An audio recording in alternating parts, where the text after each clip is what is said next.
माँ का दुख। देश प्रेम की कहानी। बात आज़ादी से पहले की है। इम्फाल के पहाड़ी प्रदेश में 70 वर्ष की एक बुढ़िया और उसका बेटा रहते थे। उन्हीं दिनों नेताजी सुभाष चंद्र बोस ने हर घर से एक व्यक्ति के सेना में भर्ती होने की अपील की थी, ताकि देश को अंग्रेजी शासन से मुक्ति दिलाई जा सके। बूढ़ी माँ की इच्छा थी कि उसका बेटा भी देश के काम आए। माँ की इच्छा को जानते हुए पुत्र ने खुशी खुशी सेना में भर्ती होने की ठानी।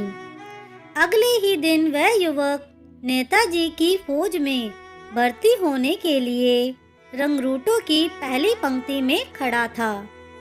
कर्नल के पूछने पर उसने अपना नाम अर्जुन सिंह तथा आयु 20 वर्ष बताई।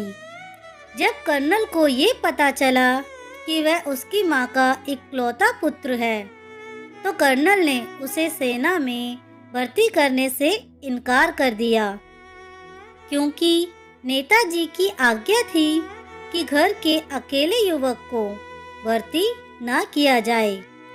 उस युवक ने कर्नल से बहुत विनती की कि वह उसे सेना में भर्ती कर ले, परंतु नेताजी की आज्ञा टाली नहीं जा सकती थी। निराश युवक घर लौट गया। पुत्र के सेना में भर्ती न होने से माँ को बहुत दुख हुआ और इस दुख में वे परलोक सिधार गईं। दूसरे दिन युवक फिर रंगरूटों की पंक्ति में जाकर खड़ा हो गया।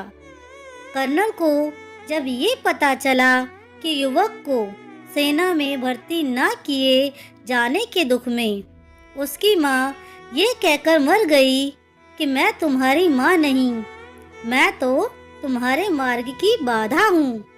तुम्हारी असली माँ तो भारत माता है। तो कर्नल को बहुत दुख हुआ।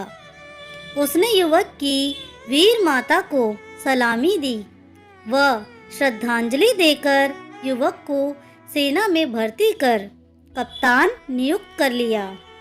दोस्तों, आपको ये कहानी कैसी लगी मुझे कमेंट करके ज़रूर बताएं। अगर कहानी अच्छी लगी हो तो प्लीज़ इसे लाइक, शेयर और मेरे चैनल को सब्सक्राइब करना ना भूलें। कहानी सुनने के लिए आपका बहुत बहुत धन्यवाद।